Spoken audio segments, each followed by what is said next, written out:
Alors bonjour à tous, bienvenue et merci de participer à cette nouvelle conférence du LEC, qui n'a peut-être d'ailleurs jamais aussi bien porté son nom, l'événement connecté. Alors nous avons une grosse demi-heure devant nous pour parler de la transformation numérique des entreprises et en particulier de la place de l'ERP dans cet environnement changeant. Si vous êtes présent ici, vous êtes probablement déjà convaincu de l'intérêt de la transformation numérique et des gains qu'elle peut apporter à une entreprise comme la vôtre.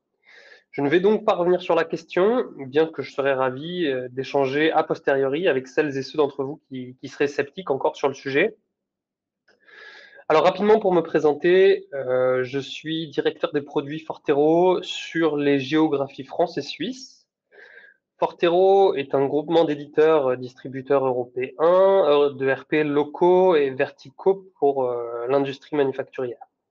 Alors aujourd'hui, je représente la société ProConcept qui a rejoint le groupe en 2015 et dont les solutions ERP se déclinent en 4 lignes de produits. La première, la brique la plus basse, on va dire, adresse les problématiques finances et salaires à une échelle internationale autant que très locale.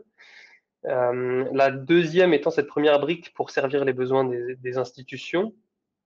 La troisième, toujours construite sur la base de la finance et des salaires, mais qui cette fois-ci est spécialisée pour la production. Et la quatrième et dernière étant cette spécialisation de production aux entreprises organisées en mode gestion de projet ou gestion à l'affaire, aussi appelé engineer to order. Voilà. Alors je travaille dans le monde des ERP depuis 10 ans maintenant, après un Master of Science en génie industriel et mécanique.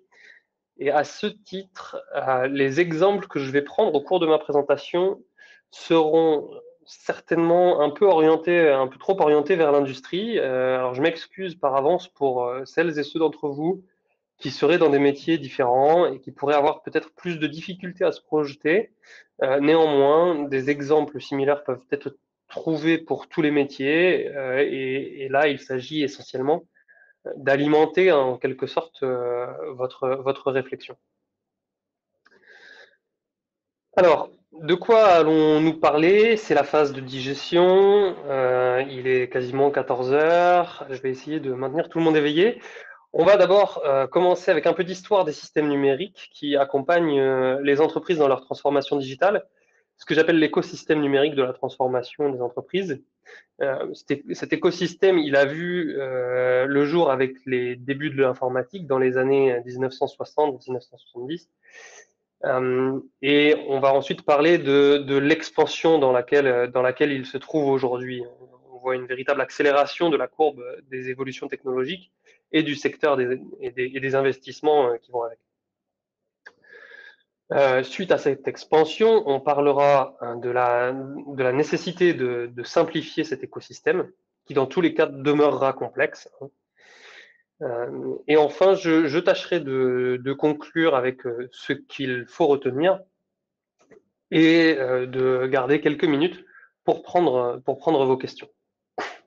Bien, allons-y pour ce programme d'une grosse demi-heure. L'écosystème numérique des entreprises, pour commencer donc. Euh, Si je schématise un peu, voire beaucoup, les processus d'une entreprise industrielle manufacturière, voici à quoi ça ressemble. Je vais avoir un client qui va me faire une demande de prix à laquelle je vais répondre par un devis. Pour construire ce devis, je vais peut-être consulter mon bureau d'études qui va concevoir une solution adaptée au client. Le client va me passer sa commande, je vais regarder quels sont mes besoins par rapport à cette commande pour pouvoir lui livrer. Et donc par rapport à ça, eh bien, je vais déclencher des approvisionnements, qu'il s'agisse d'une commande fournisseur ou d'un ordre de fabrication. Je vais démarrer la fabrication, consommer mes matières, déclarer mes productions. En parallèle de ça, je vais réceptionner des marchandises, ce qui va me permettre d'alimenter mon stock. Ce stock, je vais donc pouvoir le livrer à mon client pour honorer ma commande et je vais expédier probablement avec la livraison ou peu de temps après une facture client à la suite de laquelle il va me payer. Même chose côté fournisseur qui va m'envoyer sa facture et facture que je vais régler. Il y aura certainement d'ailleurs aussi des étapes de contrôle qualité qu'il s'agisse de la partie fabrication ou de la partie réception. Alors, on voit bien que même simplifié, ce schéma présente beaucoup de boîtes, beaucoup d'intervenants, beaucoup de systèmes différents pour gérer les flux d'informations qui doivent retranscrire la réalité physique qu'il y a derrière tout cela. Ces systèmes, ils sont nécessaires. Pourquoi est-ce qu'ils sont nécessaires?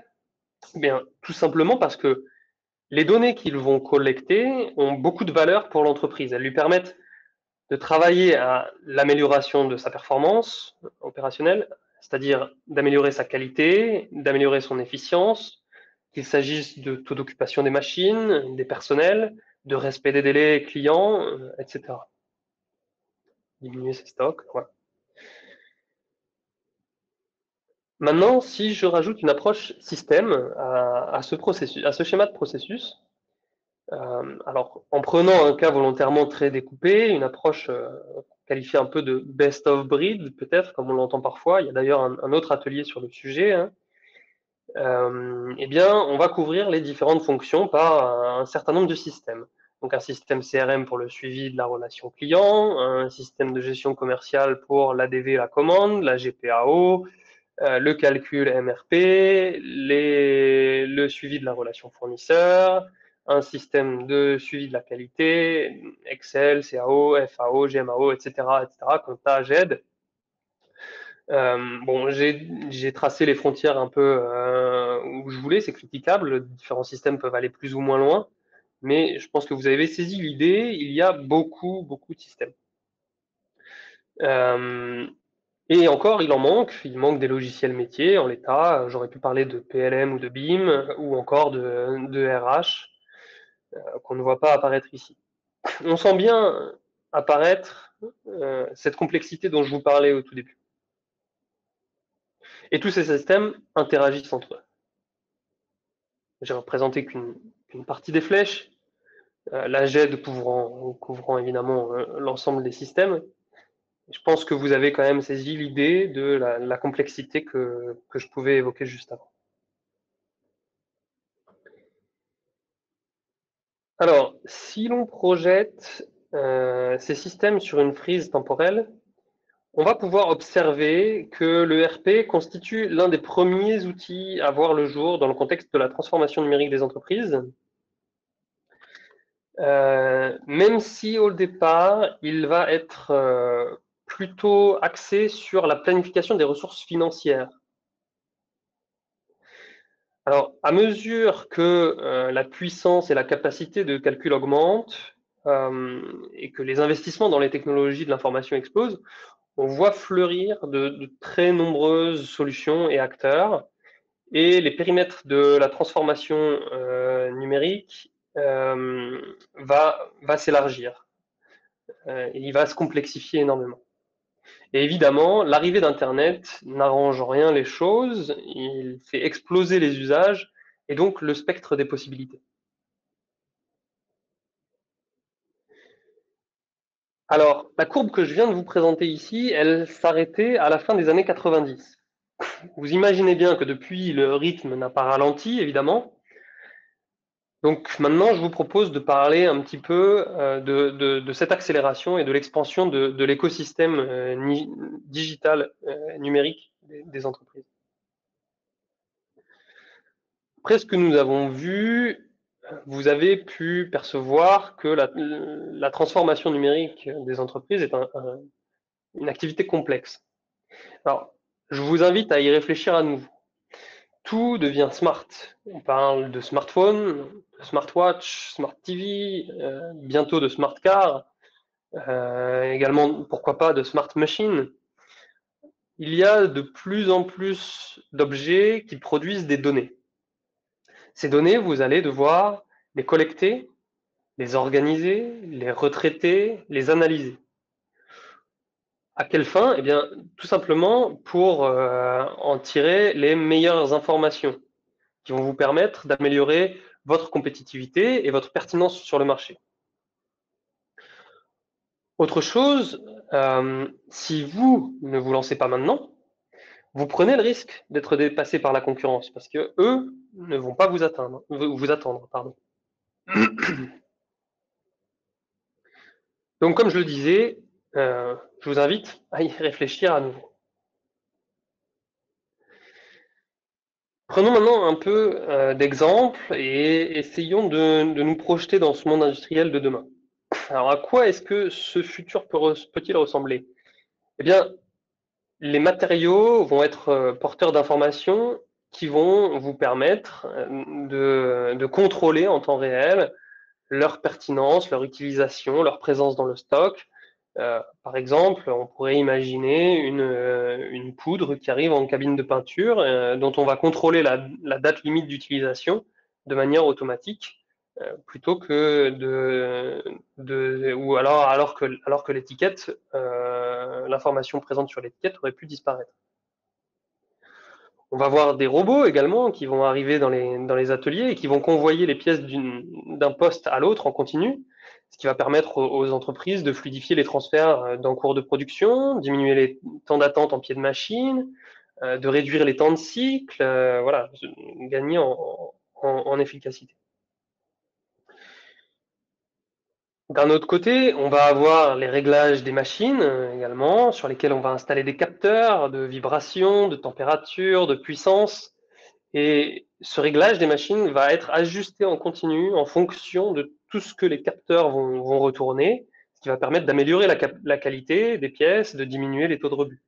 On pourrait encore imaginer d'autres choses comme le planning qui se mettrait à jour en temps réel en fonction des aléas. Un technicien, par exemple, qui ne serait pas arrivé chez un client à cause de la circulation, va pouvoir automatiquement replanifier son intervention chez le client à une date ultérieure. Alors, ce qu'il est intéressant de noter, à mon sens, c'est que si vous pouvez capter et utiliser toutes ces données, les changements que ces données vont induire, d'où qu'ils proviennent, ils peuvent être pris en compte, comme je le disais, en temps réel, et ils vont vous permettre également de décentraliser vos activités vers la localisation qui a le plus de sens, au plus proche du client final. Et vous allez ainsi gagner en efficacité et en profitabilité.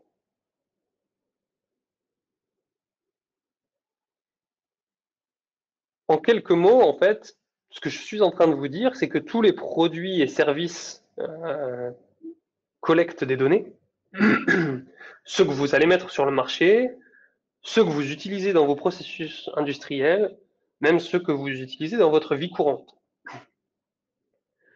Les données qui sont ainsi collectées, elles vont être utilisées par les fabricants, par vous même éventuellement, pour améliorer d'une part les fonctionnalités logicielles, mais aussi parce que ces données, elles vont permettre, et elles vont vous permettre, de concevoir les produits et les services de demain qui seront mieux adaptés aux usages de vos clients. Alors passons maintenant sur quelques exemples de technologies d'avenir. J'ai pris deux exemples. Le premier, c'est la réalité augmentée.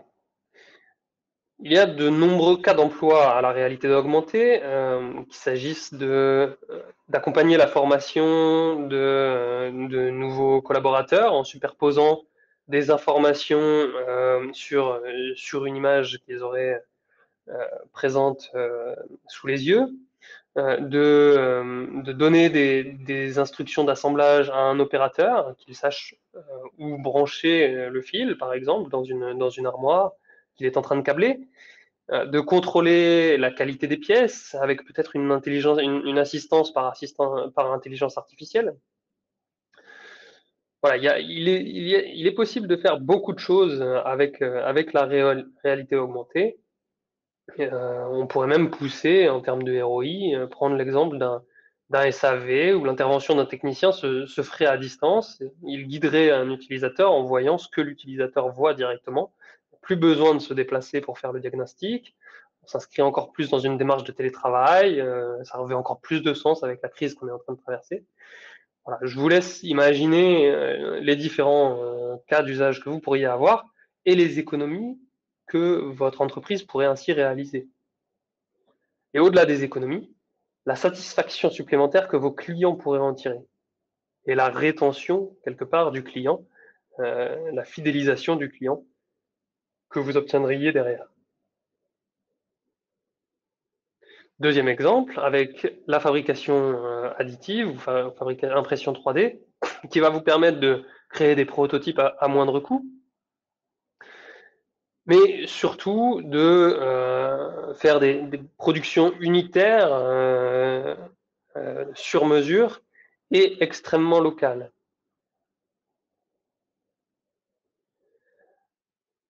Alors, on va parler de simplification. Si je reprends mon exemple de la fabrication additive, je vais effectivement chercher à avoir une fabrication ultra locale. Et quelque part, cet exemple, il ne prend de sens que si l'entreprise qui produit se situe donc au plus proche du client, et chose qui ne peut se produire qu'à une seule condition, que le flux d'informations en fait se substitue au flux logistique. C'est-à-dire que là où j'allais faire fabriquer mes pièces en Chine et puis les ramener en Europe, par exemple, je vais pouvoir imprimer des pièces. Alors ça, c'est pour des questions de volume, mais si je veux faire une petite pièce, une seule unité, eh bien je ne vais pas pouvoir le faire en Chine. Donc je vais le faire localement, en Suisse par exemple, et là, il va falloir que j'envoie les informations, les plans directement, l'adresse de livraison, les informations du client final, savoir, il va falloir que j'envoie toutes ces informations localement. Donc pour tirer un maximum de valeur, tous ces systèmes, ils doivent échanger des informations. Les systèmes se multiplient et il devient compliqué en fait de mettre en œuvre et de maintenir en musique l'ensemble de ces systèmes. Donc l'écosystème, on le sent bien, il devient très complexe et il devient donc important, comme je le disais, de simplifier. Alors le RP, il n'a pas vocation à remplacer tous ces systèmes. En revanche, il est là pour tâcher à son niveau de simplifier l'équation. Il n'est pas là pour la résoudre intégralement, il est là pour apporter sa contribution au sein de cet écosystème.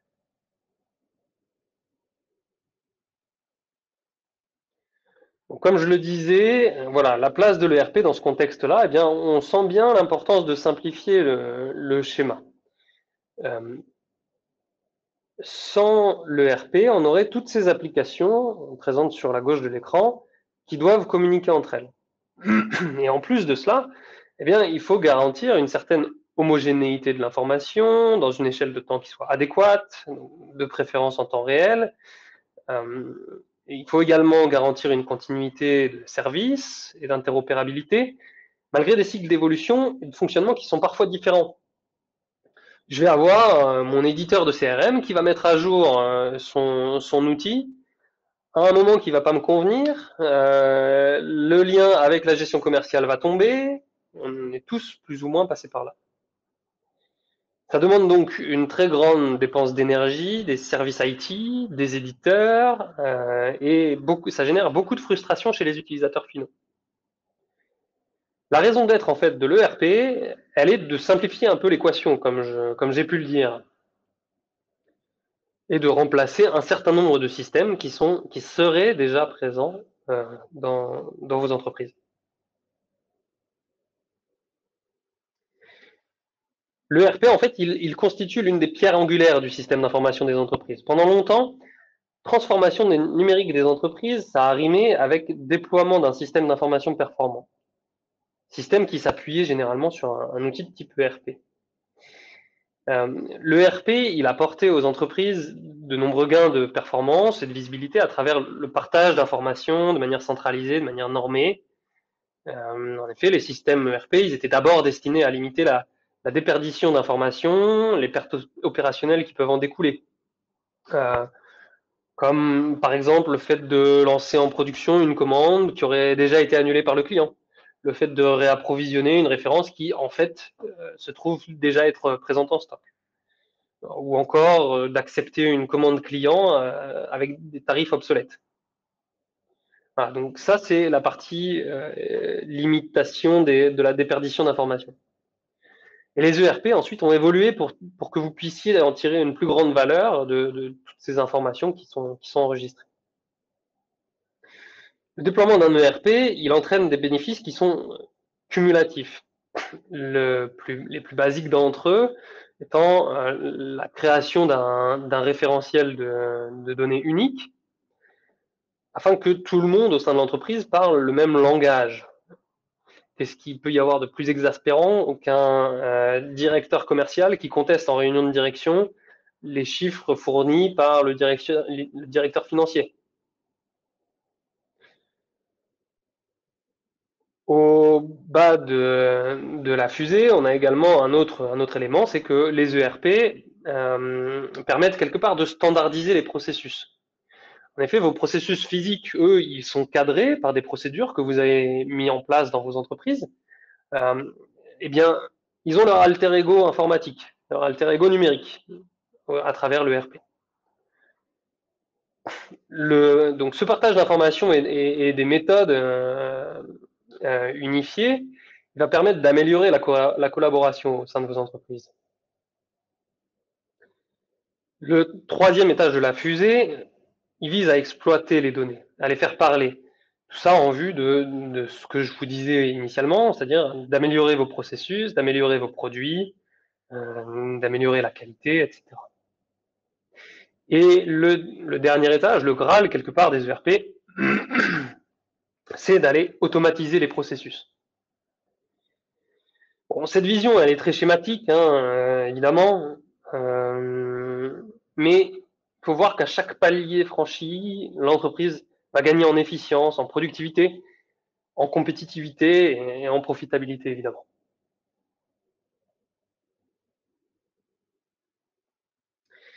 Alors, l'écosystème numérique, il se complexifie, je l'ai déjà répété, j'espère que maintenant vous en êtes convaincus. L'interopérabilité et les capacités de communication des systèmes évoluent. Tous ces systèmes ont une forme un peu rudimentaire d'intelligence, c'est-à-dire qu'ils sont capables de collecter de la donnée. Plus on avance dans le temps, plus ils évoluent, plus on ajoute des formes plus avancées d'intelligence, de manière centralisée ou décentralisée, qui vont permettre d'analyser toutes ces données, d'en tirer de la valeur. Et comme je le disais, il me semble important de simplifier cet écosystème et l'ERP, selon moi, l'un des éléments qui doit vous permettre de simplifier le schéma. Parce qu'il va continuer à évoluer, il va continuer à se complexifier. Et donc l'ERP, il doit être capable de s'intégrer dans cet écosystème. Et pour moi, il y a trois piliers qui sont absolument incontournables et qui doivent permettre de garantir cette capacité à s'intégrer. D'abord, il y a une question de sécurité. Le nombre d'interactions, le nombre d'agents, le nombre de systèmes avec lesquels il va falloir communiquer, il augmente. Euh, je ne sais pas si on peut parler d'exponentiel, je ne dispose pas de statistiques sur le sujet. En revanche, ce dont je suis certain, c'est que la sécurité est l'un des enjeux majeurs de la décennie qui s'ouvre. Et d'ailleurs, on l'observe aujourd'hui, hein, il ne se passe quasiment pas une semaine sans qu'on entende parler d'une cyberattaque d'envergure internationale, ou du moins qui défraye la chronique, qui fasse la une des journaux. Le deuxième élément, c'est que les ERP, au même titre que tous les systèmes de votre environnement d'entreprise, ils doivent être ouverts et ils doivent partager des données. Les éditeurs de RP, selon moi, ne peuvent pas couvrir tous les sujets s'ils souhaitent aussi être pertinents sur leur domaine d'expertise, qui est l'utilisation des ressources de l'entreprise. Donc ils doivent admettre de laisser une part des traitements à d'autres systèmes et ils doivent communiquer avec ces derniers pour maximiser la valeur que vos utilisateurs vont pouvoir tirer de l'exploitation de l'ensemble de cet écosystème numérique. Dernière chose enfin, dernier pilier, ces ERP, ils doivent faire preuve d'une très grande connectivité. La mobilité, que ce soit des hommes et des biens, est toujours plus importante. Et il faut pouvoir accéder aux informations de n'importe où, sur n'importe quel appareil. En bref, il faut que votre écosystème offre une très grande souplesse d'utilisation. Alors, la crise Covid qu'on traverse aujourd'hui, elle corrobore autant qu'elle va contredire mon propos ici, puisqu'on se déplace moins, on fait beaucoup plus de travail à distance. La preuve en est avec cet événement connecté à distance. Néanmoins, du jour au lendemain, il a fallu basculer sur un modèle de travail à distance. Et ceux qui utilisaient des systèmes qui n'étaient accessibles qu'en intranet, eh bien, toutes ces entreprises ont dû recourir à des investissements massifs de dernière minute dans des produits d'infrastructure. Augmentation de leur bande passante pour permettre que tout un chacun puisse accéder à ces documents, déposer de nouveaux documents, acquisition de licences VPN, achat de matériel portable également pour pouvoir assurer le travail des collaborateurs depuis chez eux, etc. Et à l'inverse, ceux qui avaient déjà basculé sur des systèmes plus légers, ils ont pu s'adapter nettement plus rapidement et être ainsi moins impactés par les effets de la crise.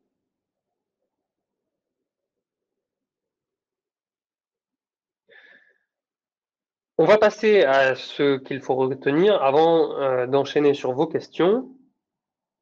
Alors, à titre personnel, je serais satisfait de cet atelier si vous repartez avec les convictions suivantes. D'abord, il faut que vous gardiez à l'esprit que l'ERP n'est, entre guillemets, qu'une brique parmi d'autres. Et pour réussir sa mutation digitale, enfin votre mutation digitale, vous devez avoir une vue d'ensemble de l'écosystème numérique de votre entreprise et la manière dont cet écosystème, dans son intégralité, supporte votre activité et a fortiori la manière dont l'ERP contribue à supporter cette activité. Donc vous devez avoir une vue d'ensemble de votre écosystème, des flux d'informations et de leur enfin, des flux physiques et de leur alter ego numérique, des flux d'informations. S'il n'est qu'une brique parmi d'autres, il demeure selon moi une brique essentielle et il doit évoluer. Et je vous invite à bien valider que vous investissez suffisamment d'énergie pour garantir que votre ERP est toujours pertinent aujourd'hui.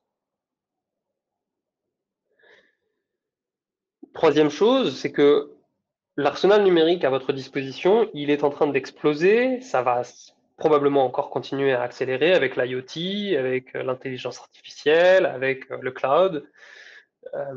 Et pour rester dans la course, il me semble qu'il ne faut pas trop attendre pour élargir l'empreinte des technologies que vous utilisez. Elles coûtent probablement plus cher pour les premiers de cordée, c'est vrai, mais ce sont également eux qui vont être les premiers à en tirer les bénéfices. Et à mesure que la concurrence va s'équiper, les bénéfices qu'il va être possible d'en tirer vont s'amenuiser. Quatrième et dernier point, c'est que fort de toutes ces connaissances, selon moi, vous devez revoir vos exigences, notamment au sujet de l'ERP, euh, à la hausse. En termes, enfin, par rapport aux trois piliers que je citais juste avant, c'est-à-dire la sécurité d'une part, l'interopérabilité et la capacité de connecter votre ERP avec d'autres systèmes, avec tous les composants de l'écosystème, hein, même si ce sont des systèmes externes. Et enfin, en termes de connectivité ou de portabilité, voilà, vous devez revoir les exigences à la hausse aussi ici, puisqu'on utilise nos systèmes n'importe où, à n'importe quelle heure du jour et de la nuit. Il est 14h20, il va nous rester donc 5 minutes, si je ne m'abuse, pour prendre vos questions. Alors, quelle question euh,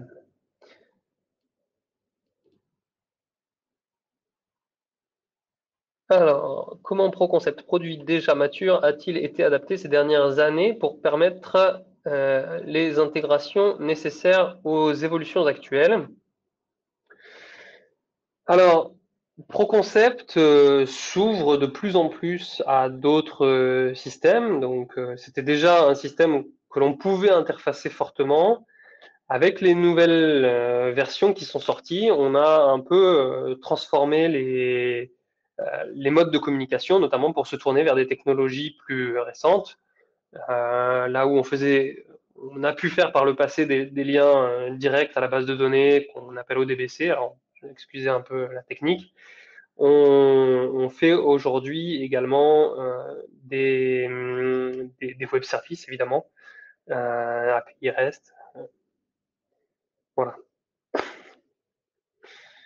Autre question, concrètement, quel est l'avantage de ProConcept sur les autres ERP? Alors, je ne sais pas s'il s'agit, ça peut être vu comme un avantage, un inconvénient, mais ProConcept est un ERP que je qualifierais de vertical, dédié aux quatre lignes produits que j'ai évoquées au départ, et en particulier, alors je vais prendre l'exemple qui me concerne le plus, puisque c'est celui que je maîtrise le plus, en particulier la partie production. ProConcept est un ERP qui est vertical dans le monde de la production, et donc à ce titre-là, les évolutions qui vont être apportées vont particulièrement bien servir l'industrie manufacturière et vont engendrer ce qu'on appelle un coût total de possession plus faible qu'un ERP généraliste qui va devoir spécialiser pour coller au processus de l'entreprise. Il y aura peut-être un coût software un peu plus élevé, mais il y aura un coût total de maintenance et de prestations surtout qui sera potentiellement plus faible. Alors, avec quel système vous interfacez-vous le plus souvent? Euh, il y a deux catégories d'outils majeurs avec lesquels ProConcept est particulièrement fréquemment interfacé.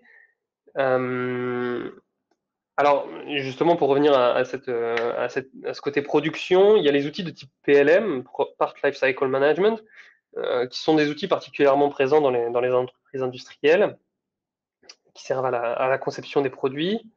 Euh, et le deuxième outil sur lequel on est interfacé aussi très fréquemment, ce sont les outils de gestion financière. Alors, c'est vrai qu'en introduction, je vous disais que ProConcept édite également une solution de Finance and Payroll. Euh, cette solution de finance et salaire, elle est généralement déjà en place dans les entreprises dans lesquelles on déploie l'ERP. Parce que ça fait partie des premiers systèmes que les entreprises doivent déployer pour rendre des comptes, pour tenir leur comptabilité, payer les salaires, etc. Et donc bien souvent, on s'interface avec ces systèmes déjà présents dans les entreprises pour au moins une phase temporaire, le temps de démarrer le reste et ensuite de déployer cette partie-là. Alors évidemment, hein, il y a d'autres systèmes qui sont interfacés avec ProConcept. Je pense à des écosystèmes externes, SwissDeck par exemple. Au total, ProConcept est interfacé avec plus de 300 solutions différentes. Donc, j'ai pas le catalogue sous les yeux, mais euh, alors il nous reste 6 secondes, donc je vous invite à continuer à m'envoyer des questions via les mails